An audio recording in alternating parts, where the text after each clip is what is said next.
tip, he was drunk.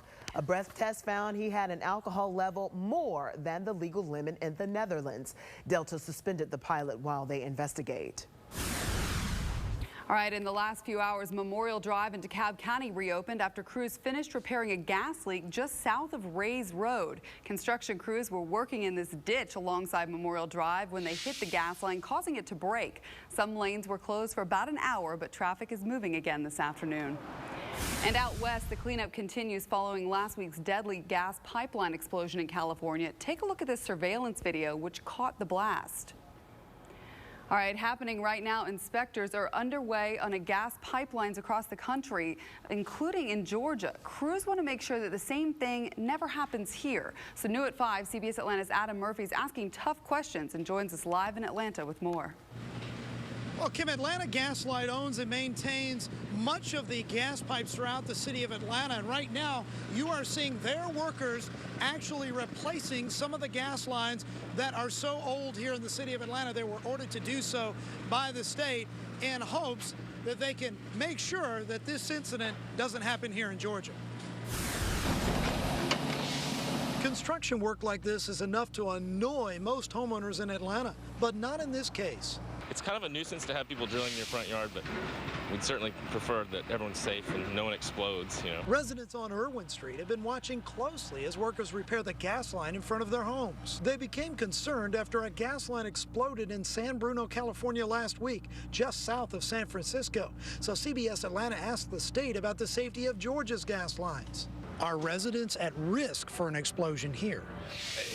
No, I don't think so. I mean, there always could be something that could happen. Somebody could break a line or dig and cause a rupture. Wise said the state has 8 inspectors checking gas lines almost daily in Georgia. Plus, AGL has replaced 90% of their lines during the past 12 years. Why has it taken 12 years to replace it? Well, it's a lot of pipe miles in that regard. It was 2,700 miles in that regard.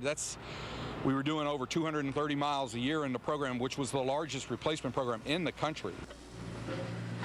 Now, Atlanta Gas Light has told me it will take them at least a couple of more years to finish replacing the pipes throughout the city of Atlanta. 90% of that is done. We've also learned that State Senator Vincent Fort has contacted the Public Service Commission and now is asking them to conduct a study of the safety of our pipelines here in Georgia. We'll continue to follow this developing story. We're live here in Atlanta.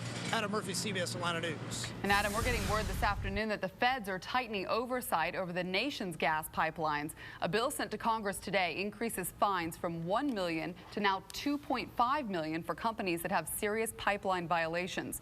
The government will also add 40 more inspectors over the next 4 years.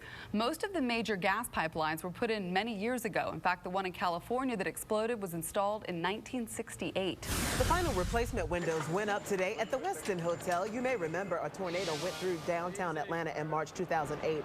A lot of those windows broke, sending glass to the streets below. Now take a look at what it looked like back then. It took crews more than a year to replace all 6,300 windows. Mike Pelusa scaled that at one point, showing us how they replaced them. I couldn't believe it. I couldn't believe it either, because there's no way in the world I would do that. No. But there is a way that I would be outside today, all day today, because it was another nice day, plenty of sunshine. And we're going to keep you in here a little bit longer. However, let's head over to meteorologist Chris Martinez with a look at that beautiful forecast. Chiquette, are you in need at the Sundial restaurant? Yeah, I've been there before, but I just couldn't.